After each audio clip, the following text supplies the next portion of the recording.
Social media પર એક સમાચાર ખૂબ જ ઝડપથી વાયરલ થઈ રહ્યા છે।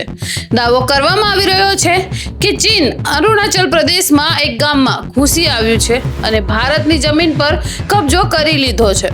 પરંતુ સવાલ એ છે, શું આવા દાવાઓ ખરેખર સાચા છે કે પછી સોશિયલ મીડિયા પર ફેલાતી ગેરમાહિતી? ચાલો જાણીએ આ સમગ્ર હકીકત। નમસ્કાર મિત્રો, આપ જોઈ રહ્યા છો રાહી ન્યૂઝ અને હું છું હિના સોલંકી।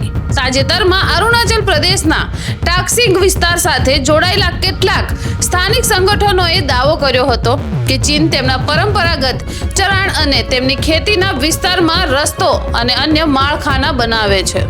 આ દાવા બાદ સોશિયલ મીડિયા પર અનેક પોસ્ટ વાયરલ થઈ।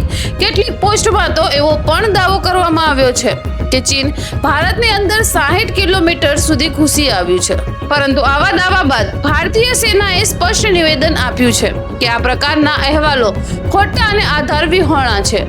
તે જ સાથે ભારત સરકારની BIP ફેક્ટ ચેક ટીમે પણ સોશિયલ મીડિયા પર વાયરલ થઈ રહેલા દાવાઓને ભ્રામક ગણાવ્યા અને જણાવ્યું છે કે વિડીયો અને તસવીરો શેર થઈ રહી છે તે આ ઘટનાના પુરાવા નથી। અને બીજી તરફ અરુણાચલ પ્રદેશ સરકાર તરફથી એવું જણાવ્યું છે કે સ્થાનિક સ્તરે કરવામાં આવેલા દાવાઓ અંગે જરૂર માહિતી એકત્ર કરવામાં આવશે।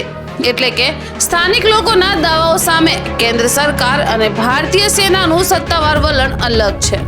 હાલની સ્થિતિમાં એવો કોઈ સત્તાવાર પુરાવો સામે આવ્યો નથી કે ચીને અરુણાચલ પ્રદેશના ગામ પર કબજો કરી લીધો છે।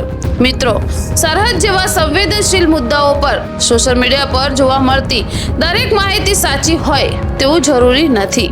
તેથી કોઈ પણ સમાચાર પર વિશ્વાસ કરતા પહેલા હંમેશા સત્તાવાર માહિતી અને વિશ્વસનીય સ્ત્રોતોની તપાસ કરવી તે ખૂબ જ જરૂરી છે। આ મામલે અત્યાર સુધીની સત્તાવાર માહિતી મુજબ ભારત સરકાર અને ભારતીય સેના વાયરલ ઘૂસણખોરીના દાવાઓને ખોટા અને નિરાધાર ગણાવ્યા છે। આ સમગ્ર મામલે જો કોઈ નવી સત્તાવાર માહિતી સામે આવશે તો અમે તમને સૌથી પહેલા અપડેટ આપીશું।